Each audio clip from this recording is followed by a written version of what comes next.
राहुल गांधी दोबारा से अध्यक्ष नहीं बने, कांग्रेस की आपने किसका नाम ले दिया? राजनीति में बच्चा है बेचारा, अध्यक्ष बना रहे।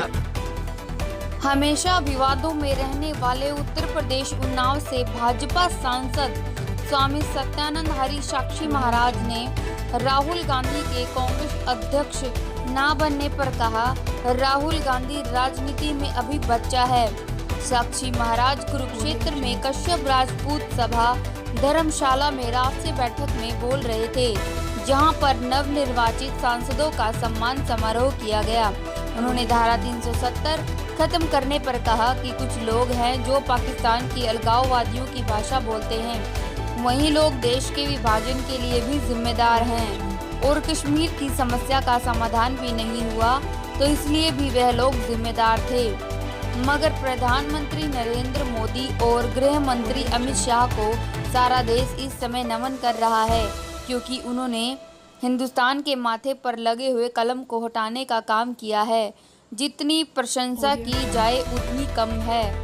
धारा 370 को हटाने से देश की जनता का विश्वास मोदी और अमित शाह पर बढ़ गया है और आगे भी मोदी और अमित शाह द्वारा कई कदम उठाए जा रहे हैं। हो सकता है जल्द पीओके यानी पाकिस्तान अधिकृत कश्मीर भी भारत के अंदर आ जाए।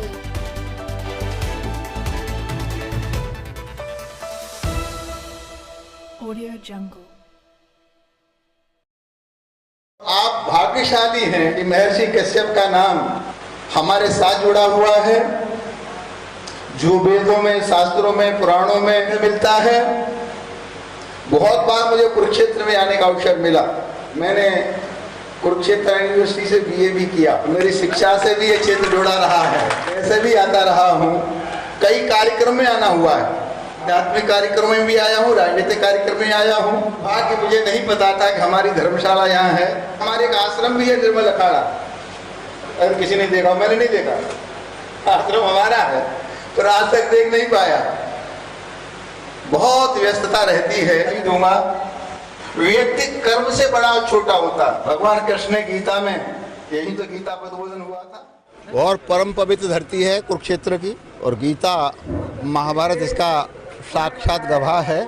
मैं इस धरती को नमन करता हूँ, प्रणाम करता हूँ। गीता मेरा आदर्श है। भगवान कृष्ण ने भी कहा, गीता में हृदयम पार्थ। भगवान कृष्ण, गीता मेरा हृदय है, और उसका वाचन यही हुआ, उद्बोधन यही हुआ। और ऐसी परम पवित्र भूमि पर कश्यप राजपूत धर्मशाला के सभासदों के द्वारा, पदाधिकारियों द्वारा एक बहुत बड़ा राष्ट्रीय चिंतन हुआ है।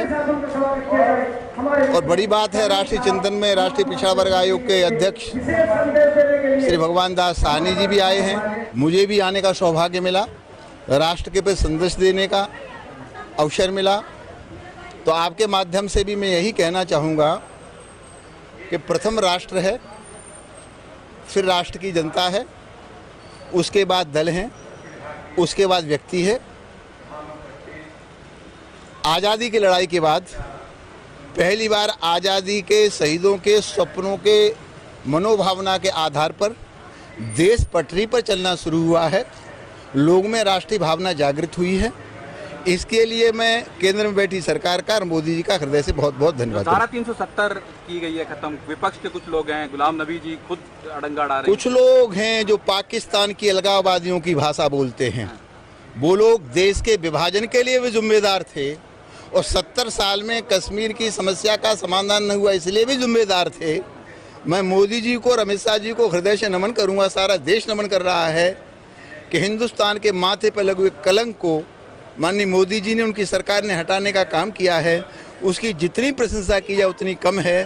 और इस धारा 370 35 को हटाने के बाद हिंदुस्तान की जनता को मोदी जी पर, अमित शाह पर और भी विश्वास बढ़ गया है कि आगे और भी कदम उठाए जा सकते हैं। पीओके भी हो सकता है जल्दी हिंदुस्तान के अंदर आ जाए।